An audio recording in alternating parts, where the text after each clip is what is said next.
ito ang nag-set o nagtakda ng direksyon ng magiging nasyon-estado ng Pilipinas, the nation state. Sa anong paraan? Kasi doon sa unang issue o unang number 1, no? Volume 1, number 1, nung ilathala ito, February 15, 1889.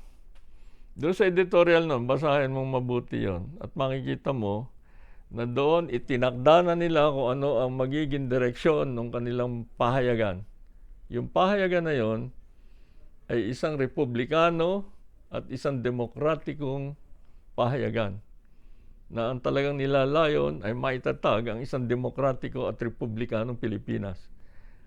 Kung titingnan mo ang mga takbo ng mga pangyayari, sabihin natin, mag-fast forward tayo doon sa 1898. Ang itinatag doon ng gobyerno, eksakto na isang demokratiko at republikanong pamahalaan, hindi ba? Sa panahon ni Aguinaldo.